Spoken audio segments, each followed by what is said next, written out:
Welcome back to Harbor. Well, the contrast between President Obama and the 2012 Republican candidates is not just about their competing visions for America. It's more fundamentally about their competing views of the role of government in Americans' lives. The contrast is clear when you listen to President Obama and Mitt Romney. Here they are. First, listen to the president's speech in Kansas last month, which is widely seen as a preview of his 2012 election message. And then listen to part, at least, of Mitt Romney's State of the Union rebuttal today. There is a certain crowd in Washington who for the last few decades have said, let's respond to this economic challenge with the same old tune.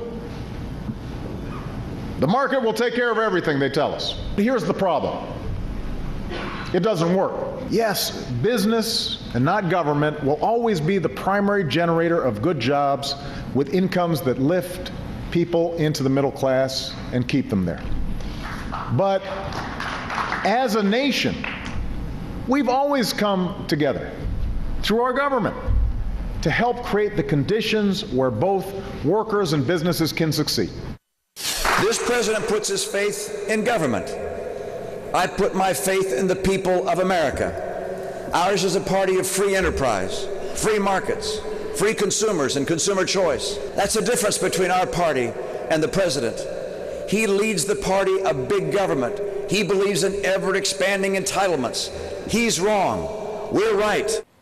Wow. Which vision will Americans choose this next November? Congressman Jim McDermott represents the 7th District of Washington State. Thank you for joining us, Congressman. And Congresswoman Marsha Blackburn represents the 7th District of Tennessee. I think that number 7 is the only thing you two have in common. Where do you stand on this issue, Congresswoman, of the whole question of tax fairness? Do you think it's fair for Mitt Romney to pay about 14%, 15% when he makes over $20 million a year?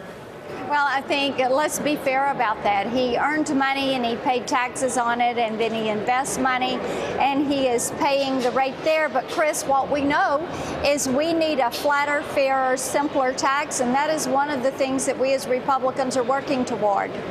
Are you working towards equalizing the money you make off money with the money you make off work?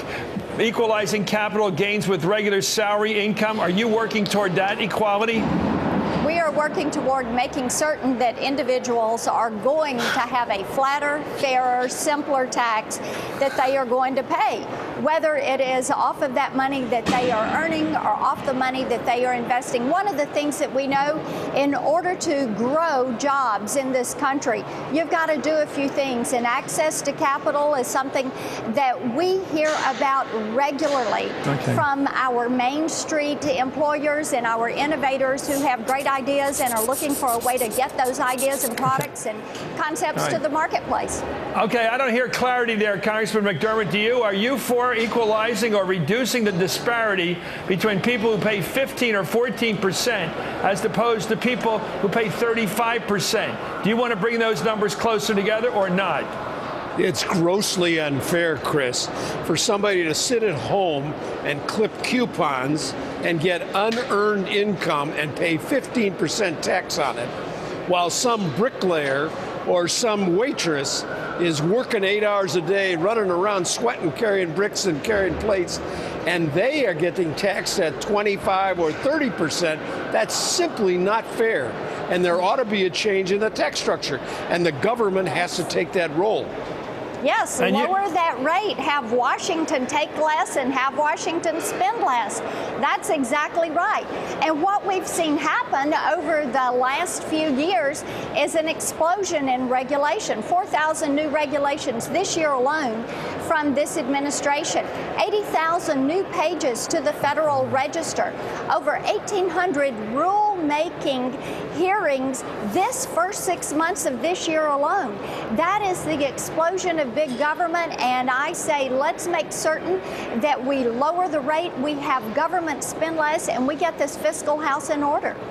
Let's take a look at the comments made by the two leading Republican candidates, Mitt Romney and Newt Gingrich, on the issue of how to deal with this big foreclosure problem. Here it is, an interview with the Las Vegas Review-Journal editorial board. Mitt Romney described his plan to address the foreclosure crisis that's everywhere, especially where we just were last night in Florida. Let's listen. Don't try and stop the foreclosure process. Let it run its course and hit the bottom, allow investors to buy homes, put renters in them, fix the homes up, and let it turn around and come back up.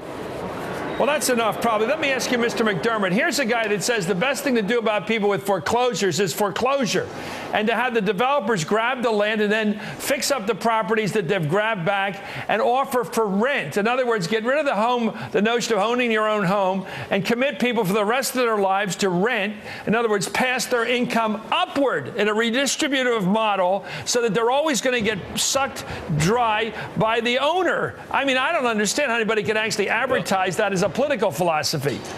I always think I've heard everything, but what you just got out of Mitt Romney's mouth is the end of the middle class dream. When my father told me at 18 or 19, Jim, when you get the money, buy a house. That's where your savings are. That's where a place for your family to live. That's where a place for your kids to study. That's what you should do. And what Mitt Romney is saying, oh, well, we don't care if people get thrown out. We got 4 million people in foreclosure and another 10 million people who are underwater in this country. That's the middle class going down. They are being crushed by the banks.